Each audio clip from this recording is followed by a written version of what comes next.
إن الحمد لله نحمده ونستعينه ونستغفره ونؤمن به ونتوكل عليه ونعوذ بالله من شرور أنفسنا ومن سيئات أعمالنا من يهده الله فلا مضل له ومن يضلله فلا هادي له ونشهد أن لا إله إلا الله وحده لا شريك له ونشهد أن سيدنا وسندنا وحبيبنا وطبيب قلوبنا ومولانا محمدا عبد الله ورسوله الذي أرسله بالحق بشيرا ونذيرا وداعيا إلى الله بإذنه وسراجا منيرا أما بعد فقد قال الله تعالى في كلامه المجيد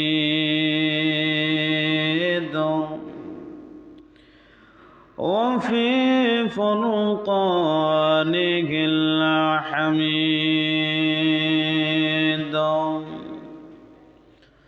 أعوذ بالله من الشيطان الرجيم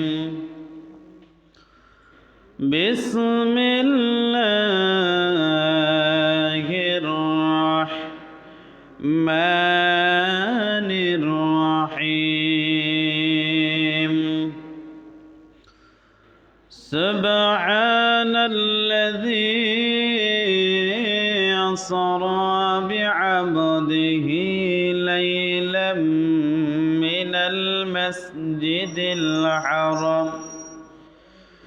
ليلا من المسجد الحرام إلى المسجد الأقصى الذي باركنا حوله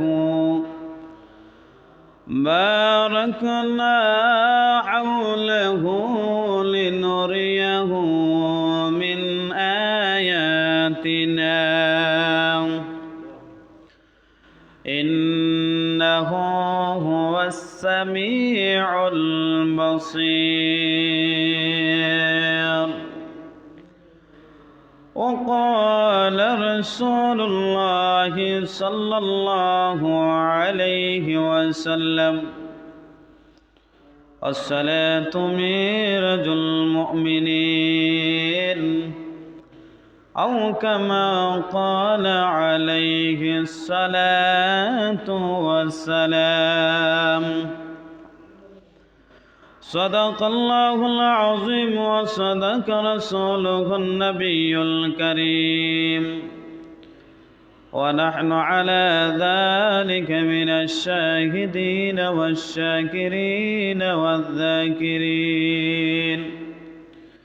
والحمد لله رب العالمين إن الله وملائكته يصلون على النبي يا أيها الذين آمنوا صلوا عليه وسلموا تسليما সবাই দরুদ ইব্রাহিম اللهم صل على محمد وعلى آل محمد كما صليت على إبراهيم وعلى آل إبراهيم إنك حميد مجيد اللهم بارك على محمد وعلى آل محمد كما باركت على إبراهيم وعلى آل إبراهيم إنك حميد مجيد السلام عليكم ورحمة الله وبركاته وعليكم السلام ورحمة الله وبركاته আল্লাহ পাকের দরবারে অসংখ্য গণিত শুকর ও সুজুদ যে আল্লাহ পাক অত্যন্ত দয়া করে মায়া করে মহাব্বত করে আল্লাহর ঘর মসজিদে আসার এবং বসার তৌফিক দিয়েছেন, তাই আমরা অন্তরস্থল থেকে মহাব্বতে জোরে সরে বলে আলহামদুলিল্লাহ। আলহামদুলিল্লাহ। আজকে হলো রজব মাসের 23 তারিখ। কত তারিখ? এটা হলো আরবি মাস গণনা করা প্রত্যেকটা মুসলমানের উপরে ফরজে কেফায়া। ফরজে কি? জানাজার নামাজ যে পড়লে যে সওয়াব, আরবি মাস গণনা রাখলে এই সওয়াব। আমরা জানাজার নামাজ পড়ার লাগে উৎসাহিত বেশি, কিন্তু আরবি মাস গণনা করার লাগে উৎসাহিত নাই। জানাজা হলো শেষ বিদায়, তার জন্য আমরা সকলেই বিদায় দিতে জানি, কিন্তু তার থেকে আমল এবং তার থেকে শিক্ষণীয় ঘটনাগুলো শিক্ষা আমরা গ্রহণ করি না। যে আয়াত তেলাওয়াত করেছি কোরআনুল কারীমের 17 নম্বর সূরা বনী ইসরাঈল এবং 1 নম্বর আয়াত 15 নম্বর পৃষ্ঠা 1 নম্বর পারা 1 নম্বর পৃষ্ঠার 1 নম্বর লাইন থেকে আমি তেলাওয়াত করেছি। গত সপ্তাহে কিছু আলোচনা করেছি, এই সপ্তাহ কিছু আলোচনা করব। আল্লাহ যেন সবাইকে বোঝার মতো আমল করার মতো তৌফিক দান করেন। সকলে বলি ওমা তৌফিক ইল্লা বিল্লাহ। আল্লাহর নবীর যখন বয়স 51, গ্রাম্য ভাষা বলা হয় 150। কত? 150 যখন আল্লাহর রাসূলের বয়স হয়, তখন আল্লাহর রাসূলকে আল্লাহ পাক মহাব্বত করে ভালোবেসে আল্লাহর নবীকে, ওনার হাবিবকে আসমানে তুলে মেরাজ করিয়েছিলেন, আরশে আজিম পর্যন্ত নিয়েছিলেন। নবুয়তের 11 বছর পরে, নবুয়তের কয় বছর পর? 11 বছর। নবুয়ত পেয়েছিলেন 41 বছরে, আর 51 বছরে মেরাজ করিয়েছিলেন। আমরা গত সপ্তাহ 3 নম্বর আসমান পর্যন্ত যাইতে পারছি। কত নম্বর? 3 নম্বর আসমানে গিয়ে আলোচনার টাইম শেষ। আল্লাহ পাক রব্বুল আলামিন জানায় দিলেন সুবহানাল্লাযী আসরা। আল্লাহ বলেন আমি পবিত্র সত্তা। কাফের মুশরিকরা বেঈমানরা বিশ্বাস করতে চায় না আমার নবী যেন সশরীরে সজাগ অবস্থা যে মেরাজ করছে। কে বিশ্বাস করতে চায় না? কাফের মুশরিক বেঈমানরা বিশ্বাস করতে চায় না। আমার আল্লাহ বলেন কোন মানুষ যদি বলে হে নবী আপনি কিভাবে মেরাজে গেলেন, কিভাবে 7 আসমানের উপরে উঠলেন, কিভাবে আরশে আজিমের উপরে উঠলেন, কিভাবে গেলেন, কিভাবে কি করলেন, আমার আল্লাহ কয় হে কাফের মুশরিক বেঈমানরা নবী কিভাবে গেছে এটা না বলে বলো আল্লাহ আপনি কিভাবে নিছেন। সুবহানাল্লাহ। তার জন্য আমার আল্লাহ সর্বপ্রথম সুবহান শব্দটা ব্যবহার করেছেন। সুবহান শব্দের অর্থ হলো কোনো ভুল নাই, ত্রুটি নাই, দোষ নাই। আমার আল্লাহ বলেন আমি হলাম পবিত্র। পবিত্র অর্থ হলো আল্লাহর কোনো দোষ ত্রুটি নাই। আল্লাহ বলেন আমি সব কিছুই আমার দ্বারা সম্ভব। আল্লাহর দ্বারা সব কিছু কি সম্ভব। নবীকে বলিও না হো নবী আপনি 7 আসমান 7 জমিন পাড়ি দিয়ে আরশে আজিমে কিভাবে গেলেন, ওই কথা নবীর উপরে প্রশ্ন না সরিয়ে আল্লাহকে বলেন। আল্লাহ সমাধান দিয়ে দিয়েছেন সর্বপ্রথমই হে কাফের মুশরিক বেঈমানের দল, নবীকে প্রশ্ন না করে আমি আল্লাহকে প্রশ্ন কর, ওই আয়াতের প্রথমেই প্রশ্নের উত্তর পেয়ে যাবি। আসরা বিআবদিহি লাইলাম মিনাল মাসজিদিল হারাম, আল্লাহ বলেন আমি আমার বন্ধুকে রাতের বেলা ভ্রমণ করিয়েছি, পুরো রাত্রে নয়, রাতের কিছু অংশ ভ্রমণ করিয়েছি মসজিদে হারাম থেকে মসজিদে আকসা পর্যন্ত। কতক্ষণ পর্যন্ত? ওইটা হলো কোরআনের আয়াত, সরাসরি আয়াত।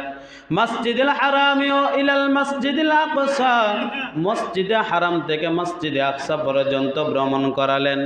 কেউ যদি মসজিদে হারাম থেকে মসজিদে আকসা পর্যন্ত ভ্রমণকে অস্বীকার করে তার ঈমান থাকবে না।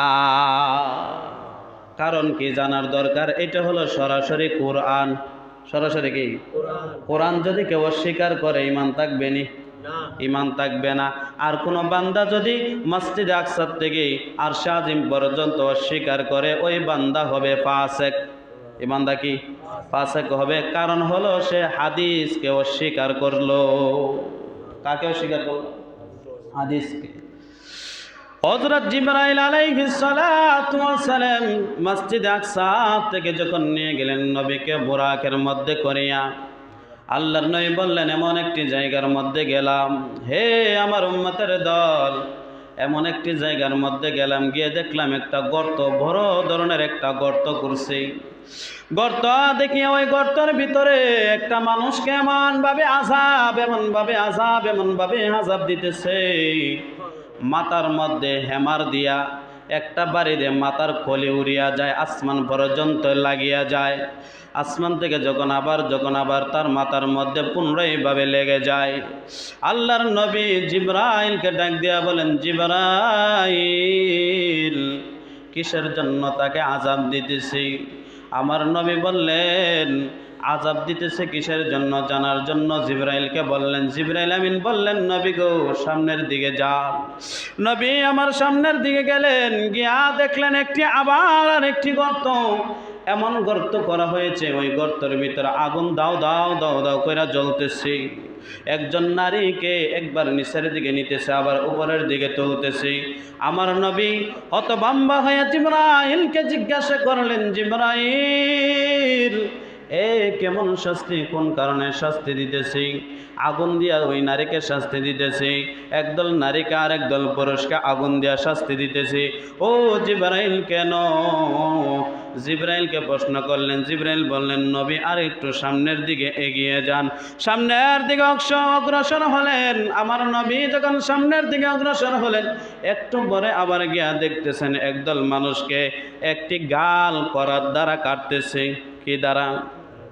করার দ্বারা একটি ব্যক্তির গাল একদিকে কাটতেছে, আরেক দিকে ঠিক হয়ে যাইতেছে, পুনরায় আবার ভালো হয়ে যাইতেছে, এমনভাবে কাটতেছে এমনভাবে। আবার আল্লাহর নবী জিজ্ঞাসা করলেন জিবরাইল, ও জিবরাইল, কেন তাদের এই ধরনের শাস্তি হইতেছে? জিবরাইল আমিন ডাক দিয়া বললেন, নবী গো সামনের দিকে চলে যান। আমার নবী সামনের দিকে চলে গেলেন।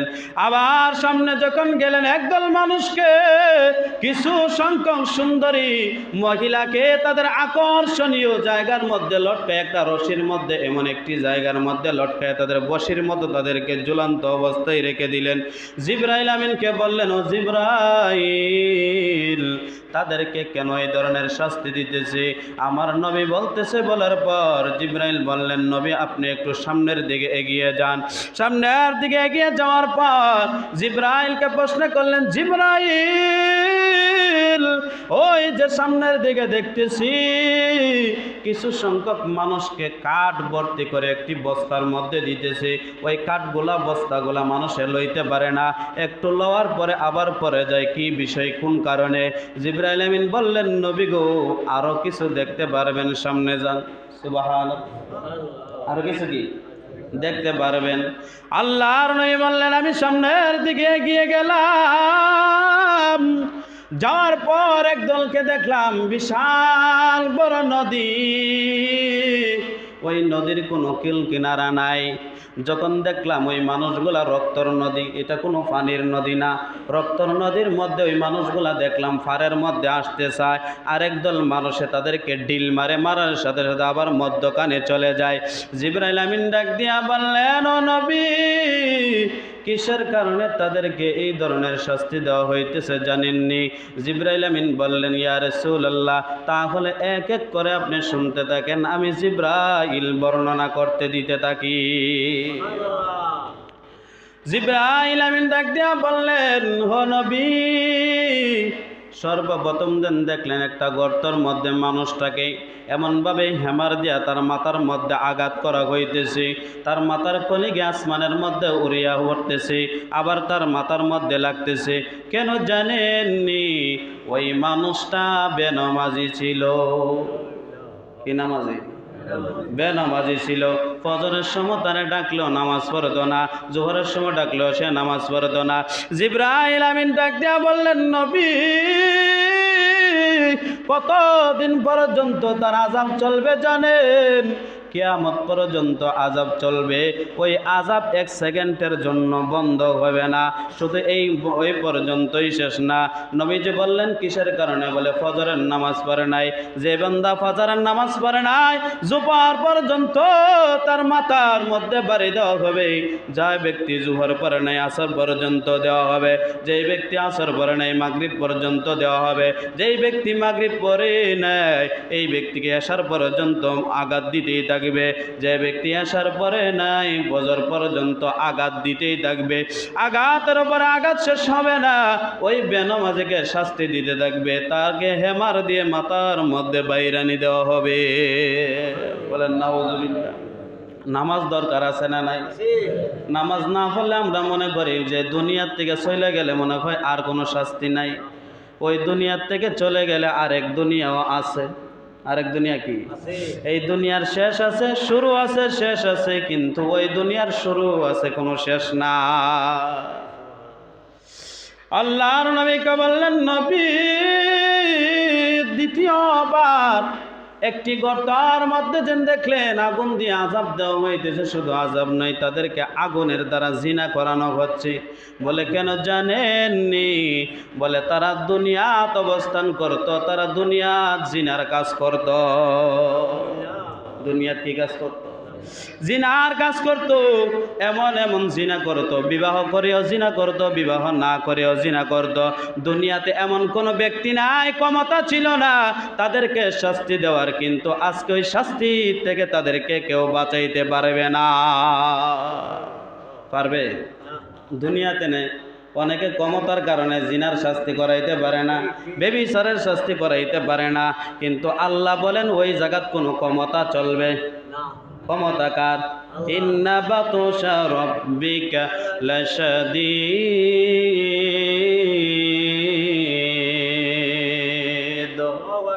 ইন্না বাতশা রাব্বিকা, আল্লাহ বলেন একমাত্র নিশ্চয়ই আমি রব, আমি রবের ধরা বড় শক্ত ধরা। আল্লাহ বলেন, আমি যারে ধরব পৃথিবীর কেউ তাকে ছুটানোর মতো নাই, এমন ধরা ধরব। তারপরে বললেন, ওই নারী পুরুষদেরকে গর্তের ভিতরে জিনার কাজ করাইতেছে, নারী পুরুষ নয়, তাদেরকে আগুন দিয়া জিনার কাজ করাইতেছে। নবী বললেন, ও জিবরাইল, কতদিন চলবে? বলে, কিয়ামত পর্যন্ত চলবে। হাসরের ময়দান যতক্ষণ না কায়েম হবে ততক্ষণ চলবে। আল্লাহর নবী ডাক দিয়া বললেন, ও জিবরাইল, তারপরে বলো। একজন মানুষকে দেখলাম করাত দিয়া তার গালটা ছিঁড়তেছে। এক গাল ছিঁড়লে আরেক গাল ভালো হয়ে যায়, এক গাল ছিঁড়লে আরেক গাল ভালো হয়ে যায়। ওইটা কিসের কারণে? বলে, মিথ্যা অপবাদ দেওয়ার কারণে। মানুষের কাছে কি দেয়? বুঝেন না? এই কাজ করছে না, কোকে করছে জোরে, আবার মিথ্যা অপবাদ দেয়। কিছু শক্তির কারণে, কিছু টাকার কারণে, কিছু গোলামির কারণে দেখবেন বেশিরভাগ মানুষ মিথ্যা অপবাদ দেয়। আল্লাহর নবী বললেন, জিবরাইল, কতদিন তার আযাব চলবে? এইভাবে কাটাকাটির আযাব কতদিন চলবে? আল্লাহর নবীকে জানায় দিলেন, হ নবী, কিয়ামত পর্যন্ত চলবে। ওই জায়গাটার কোনো আর তার 1 সেকেন্ডের জন্য কোনো অবসর নাই, 1 সেকেন্ডের জন্য আযাব কোনো বন্ধ নাই। আল্লাহর নবী জানিয়ে দিলেন, ও জিবরাইল, তারপরে যেন দেখলাম একটা আযাব হইতেছে।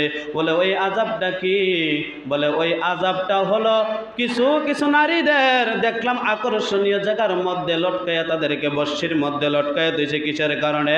বলে ওইটা কারণ হলো ওই মহিলা পরকিয়া করত। আসেনি?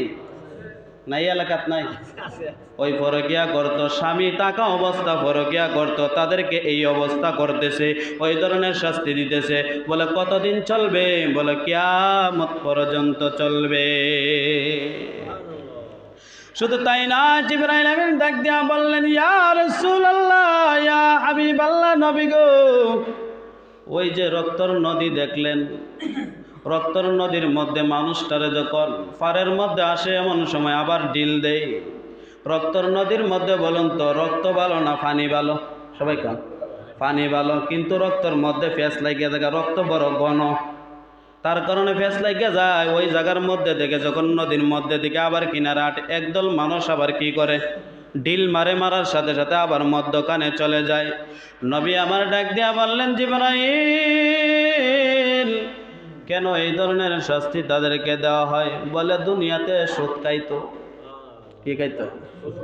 সুদ খাইতো। ওই সুদ খাওয়ার কারণে তাদেরকে আজকে ওই ধরনের আযাব দেওয়া হইতেছে।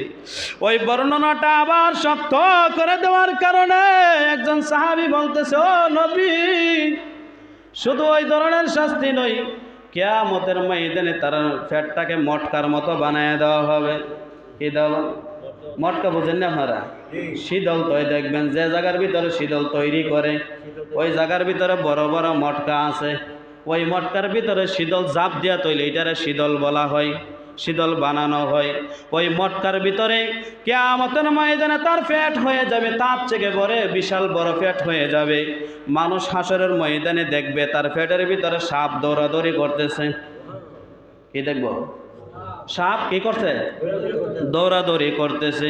হাসরবাসীরা ডাক দিয়া বলবেন, ও রব্বে কারিম, তার পেটেরই অবস্থা কেন? তার পেটের ভিতরে তো অন্য কিছু থাকার কথা, সাপ কেন দৌড়াদৌড়ি করতেছি? আল্লাহ ডাক দিয়া বলবেন, ও হাসরবাসীরা, ওই ব্যক্তিটা দুনিয়াতে সবচেয়ে বেশি সুদ খাইতো। বুঝে না কথা? যদি সুদ খাইতে হইতো চাকরি বাকরির দরকার কিতা? বুঝেন না? চাকরি বাকরির দরকার নাই, এক জায়গার মানুষ আর এক জায়গায় গিয়া চাকরি করার দরকার নাই, তাহলে তো সুদ খাইয়েই চললো সারা দেশ। এখন বর্তমানে সুদ ছাড়া বাংলাদেশ চলে না, পানা 99টা ঘরে এখন বর্তমানে সুদ আছে। বিশ্বাস করেননি? আবার জিজ্ঞাসা করলে, ভাই সুদের সাথে লেনদেন করেন কেন? বলে সবাই সুদের সাথে লেনদেন, আমি না কইরা করুম কি?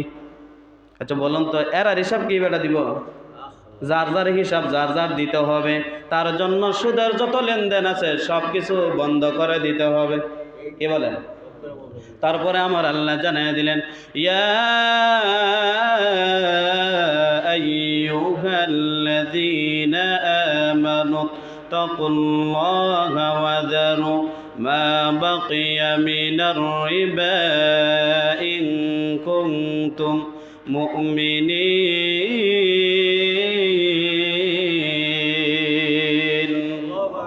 ইয়া আইয়ুহাল্লাযীনা আমানুত্তাকুল্লাহ, হে ইমানদারগণ, তোমরা যদি ইমান এনে থাকো, ইমানদার হয়ে থাকো, আমানুত্তাকুল্লাহ, যদি আমি আল্লাহকে ভয় করে থাকো, তোমরা যদি আমি আল্লাহকে বিশ্বাস করে থাকো, ওয়াদারু মা বাকিয়া মিনার রিবা, তাহলে তোমরা সুদের লেনদেন করিও না।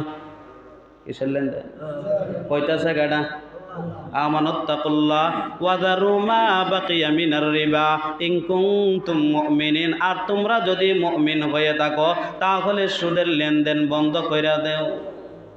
কইতাছে গাড়া? আল্লাহ বলতেছে, তারপরে অন্য আয়াতের মধ্যে জানায়া দিলেন ফাইল্লাম তাফআলু ফাআযানু বিহারবিন মিনাল্লাহি ওয়া রাসূলিহি ওয়া ইন তুবতুম ফালাকুম রুউসু আমওয়ালিকুম লা তাজলিমুনা ওয়া লা তুজলামুন। আল্লাহ জানায়া দিলেন, হে দুনিয়ার মানুষেরা শুনিয়া নাও, যারা সুদ খাও, সুদের ব্যবসা করো, সুদের সাথে জড়িত আছো, তারা তৈরি হয়ে যাও আমি আল্লাহ এবং রাসূলের বিরুদ্ধে যুদ্ধের জন্য। নাউজুবিল্লাহ। কার লাগে যুদ্ধ করতো? সবাই না, আল্লাহর সাথে এবং আল্লাহ রাসূলের সাথে যুদ্ধ পারবো নি? পারব? এমন কোনো বেটা হয় নাই আল্লাহ এবং আল্লাহ রাসূলের সাথে যুদ্ধ করত। ফেরাউনও কিন্তু যুদ্ধত নামছিল, নমরুদও যুদ্ধত নামছিল, কিন্তু শেষ বেলায় ঈমান আনার চেষ্টা করছিল, কিন্তু শেষ বেলা আর কোনো রেহাই হয় নাই। তাহলে যারা ওই হারাম কাজের সাথে জড়িত আছে, অতিলম্বে অতি তাড়াতাড়ি ওই হারাম কাজ থেকে বাহির হতে হবে। যদি মরণের ভয় থাকে, যদি মরণের ভয় থাকে, তাহলে এই হারাম কাজ থেকে বাহির হয়ে আসতে হবে, ঠিক কিনা?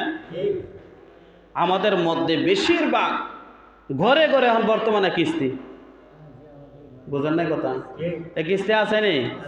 আয় রে কিস্তি, রে কিস্তি, কিস্তির জ্বালা খালি বেরিয়ে খালি কিস্তির সারের কাছে পাঠায়। বিশ্বাস করেন না? বেরিয়ে ঘর থেকে বাহির করছে এক নাম্বার কারণ আমি টুকাইয়া দেখছি কিস্তির সারে। বিশ্বাস করবে? বেড়াই জানা না, তুমি গিয়ে কথা কইয়াও। বিশ্বাস করেন না? তুমি গিয়া কি করিয়াও কথা কইয়াও, গিয়া কো আজকে দিতে পারতাম না, আর 3 দিন পরে দেওয়ান লাগবো। এরকম হয়নি? হ্যাঁ, এই কিস্তির কারণে। এই কিস্তির যারা ঢুকছে বর্তমানে, কিস্তিত না ঢুকা বর্তমানে এখন যারা আছে হালাল পথে যদি খাইতে চান, দরকার মুসিগিরি করে খান। কি গিরি? এটা কি হারাম?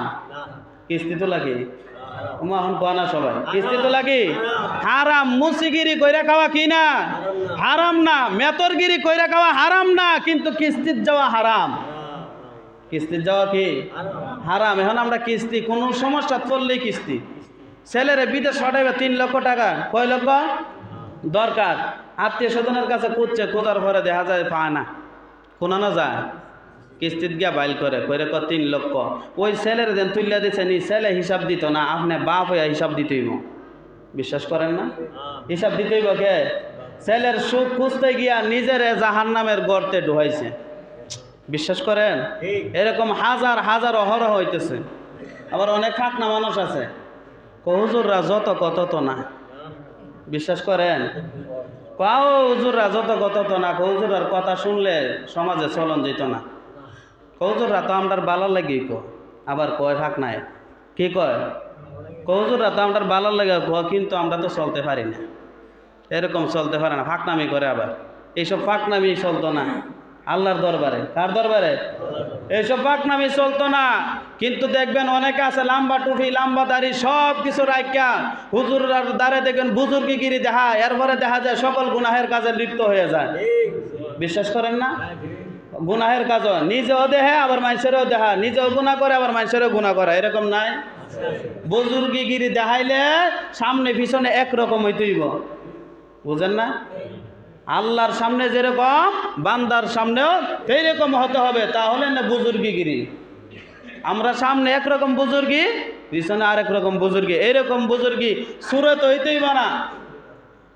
আল্লাহ রাসূলের সুরত ধরতে হবে, কিন্তু এই সুরতের ভিতরে কোনো বাটফারি যেন না থাকে। সুরতের ভিতরে কি বাটফারি যেন না থাকে। অনেকে আছে দেখবেন সুরত ধরে, কিন্তু সুরত ধরে বাটফারি করে, আছে না নাই? এইগুলা করা যাবে না। তারপরে আল্লাহর নবী, বিশ্ব নবী রাহমাতুল লিল আলামিন ওই জায়গা থেকে 3 নাম্বার আসমানের মধ্যে গেলেন। যাওয়ার পর হযরতে ইউসুফ আলাইহিস সালাতু ওয়াস সালামের সাথে সাক্ষাৎ। ইউসুফ নবীকে দেখলেন এমন সুন্দর, পৃথিবীর অর্ধেক সুন্দরের সমান। বলেন সুবহানাল্লাহ। হযরত ইউসুফ নবী আল্লাহর নবীকে বললেন মারহাবা, স্বাগতম জানায়া কল্যাণের জন্য দোয়া করে দিলেন। নবী আমার 4 নম্বর আসমানের মধ্যে গেলেন, গিয়া দেখলেন ইদ্রিস নবী। কোন নবী? আল্লাহর নবী বললেন ইদ্রিস নবীর কবর পৃথিবীর কোনো জায়গার মধ্যে পাওয়া যায় নাই। 4 নম্বর আসমানে আমার আল্লাহ উঠাইয়া নিছেন। সুবহানাল্লাহ। কয় নম্বর আসমানে? আসমানে ইদ্রিস নবীর উঠাইয়া নিছেন। ওইগুলা হলো বহু কাহিনী আছে, ইতিহাস আছে। ওই দিয়ে গেলে ঘন্টার পর ঘন্টা যাবে। ইদ্রিস নবীর সাথে সাক্ষাৎ হয়েছে, মারহাবা স্বাগতম জানাইছে, আমার নবীর জন্য কল্যাণের জন্য দোয়া করে দিয়ে দিলেন।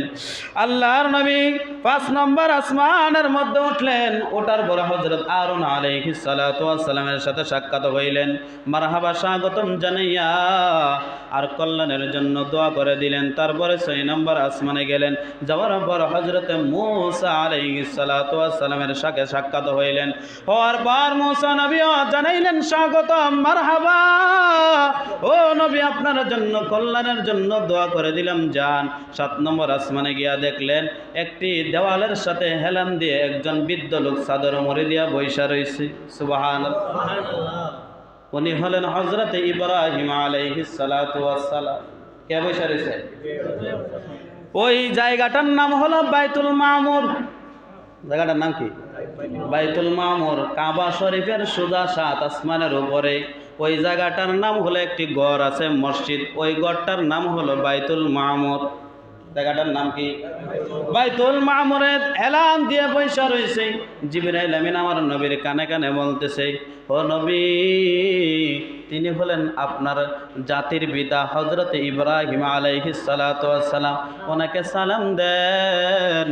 সালাম দিলেন, দেওয়ার পরে আল্লাহর নবী বিশ্ব নবী সালাম দিলেন, উত্তর দিলেন, বিনিময় হইল। তারপরে হযরত ইব্রাহিম নবী কয়েকটা কথা বললেন, ও মুহাম্মদ, তোমার উম্মতদেরকে আমার সালাম জানাইয়া দিও। আমাদেরকে কে সালাম দিতেছে? হযরত ইব্রাহিম নবী, আমাদের জাতির পিতা। আমাদের কি পিতা? আমাদের জাতির পিতা আমাদেরকে সালাম জানাইলেন। তারপরে আমার নবীকে আরেকটা বাক্য জানাই দিলেন, ও নবী, জান্নাতের ভিতরে যে ঘর নির্মাণ করা হবে আপনার উম্মতদেরকে জানিয়ে দিলেন, ওই ঘরটা হবে মেশকে আম্বরের গ্রানের ইটের দ্বারা। আরেকটা বাক্য জানিয়ে দিলেন, হো নবী, জান্নাতটা হবে সমতল, কোনো গাছবিরি কোনো কিছুই থাকবে না। তাদেরকে বললেন দুনিয়াতে থাকা অবস্থা যেন গাছ রোপণ করে আসে। কি রোপণ কইরা? গাছ রোপণ করার আবার আমলও শিখাই দিছেন। কি শিখাই দিছেন? আমলও শিখাই দিছেন। ডাক দিয়া বললেন, মুহাম্মদ নবী, ও সন্তান আমার শুনিয়া নেন, আপনার উম্মতদেরকে ওই তাসবিহগুলা জানাইয়া দিবেন। ওই তাসবিহ যদি বলে সুবহানাল্লাহ, আলহামদুলিল্লাহ, লা ইলাহা ইল্লাল্লাহু, আল্লাহু আকবার, একবার সুবহানাল্লাহ বললে একটি গাছ রোপণ হবে, দুইবার সুবহানাল্লাহ বললে দুইটি গাছ রোপণ হবে, আলহামদুলিল্লাহ বললে গাছ রোপণ হবে, আল্লাহু আকবার বললে গাছ রোপণ হবে, লা ইলাহা ইল্লাল্লাহ বললে গাছ রোপণ হবে। ও নবী, তাদেরকে বললেন তারা যেন দুনিয়া থেকে গাছ রোপণ করে জান্নাতে আসে। আমাদের তাসবিহর দরকার আছে না নাই?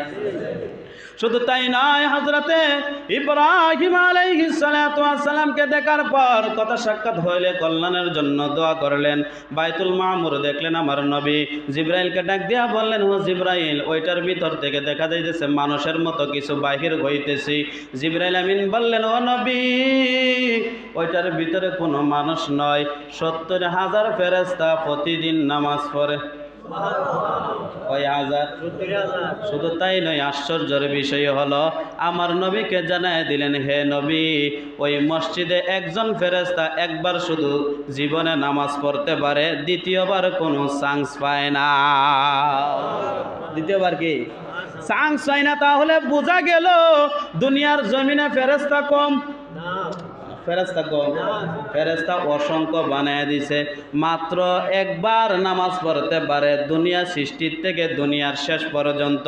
তাহলে বোঝা গেল ফেরেশতার সংখ্যা অসংখ্য। ফেরেশতার সংখ্যা কি? অসংখ্য। ওই মসজিদের থেকে একটি জায়গা আছে, ওইটা হলো আরশে আজিম। কি আজিম? আরশে আজিম আছে। ওই আরশে আজিমের ডাইন পাশে একটি গাছ আছে, ওইটার নাম হলো বড়ই গাছ, সিদরাতুল মুনতাহা। কি নাম বলেন সবাই বলেন? কি মুনতাহা? সিদরাতুল মুনতাহা। আরশের ডাইন পাশে একটি গাছ অবস্থিত, ওইটা হলো বড়ই গাছ, ওইটাকে সিদরাতুল মুনতাহা বলা হয়। সিদরাতুল মুনতাহা অর্থ হলো সমাপ্ত। কি? সমাপ্ত সূচক বড়ই গাছ। ওই বড়ই গাছের উপরে আর ওঠা যায় না, এটা শেষ বর্ডার। এটা কি বর্ডার? ফেরেশতাও আর উপরে উঠতে পারে না। ফেরেশতাদেরকে আমার আল্লাহ ওইটার নিচে জানাইয়া দেয়, এটার উপরে ওঠার আর কোনো অনুমতি নাই। আল্লাহ পাক রব্বুল আলামিন নবীকে ওই জায়গার মধ্যে আরশে আজিমের মধ্যে নিয়ে কথা গোপন হয়েছে, কথাবার্তা হয়েছে। আমার আল্লাহ 50 ওয়াক্ত নামাজ দিছে। কয়েকটা 50 ওয়াক্ত, ওই কথাটা বলে শেষ করে দিবেন ইনশাআল্লাহ। কয়েকটা 50 ওয়াক্ত নামাজ দিছেন আল্লাহ পাক রব্বুল আলামিন। 50 ওয়াক্ত যখন উম্মতের জন্য নামাজ দিছে, আল্লাহর নবী বড় আনন্দ হইয়া খুশি হইয়া আমার উম্মত 50 ওয়াক্ত পড়ব। কয়েকটা 50 ওয়াক্ত বড় খুশি হইয়া আনন্দ হইয়া আয়েশা পড়তেছে। দেখবেন বেশি করে দিলে মানুষ কিন্তু খুশি হয়, বুঝেন না? 10,000-এর জায়গায় যদি 15,000 দেয় না রে, মানুষটা খুব বালা। হ্যাঁ, বেশি দিছে। আল্লাহর নবী মনে করছে আমল বেশি দিলে মনে হয় আমল বেশি করব, কিন্তু বান্দা যে আমল কম করবো এটা তো আর জানে না। আল্লাহর নবী ওই কথা শোনার পর 50 ওয়াক্ত নামাজ নিয়ে আয়েশা পড়তেছে। 6 নম্বর আসমানে মুসা নবীর সাথে সাক্ষাৎ। কোন নবীর সাথে? মুসা নবী ডাক দিয়া বলতেছেন, ও মুহাম্মদ, আল্লাহ পাক রব্বুল আলামিন তোমার উম্মতের জন্য কি ফরজ করে দিয়েছে? 50 ওয়াক্ত নামাজ দিছে। তাড়াতাড়ি যাও, আমি আমার উম্মতদেরকে আমি গবেষণা করে দেখছি, আমার উম্মতগুলোই কথা শুনছে না, তাদের কাছে আমি সবচেয়ে বেকুব মনে হয়েছে। আর আপনার উম্মত তো হায়াত একবারে কম পাইব, তারা 5 ওয়াক্তই পড়তে চাইতো না। পরে মনে 5 ওয়াক্ত, হ্যাঁ 5 ওয়াক্তই পড়ে না। আল্লাহর নবীকে 1 বার 2 বার 3 বার 9 বার পাঠাইছে। 9 পাশে 45, 9 পাশে কত?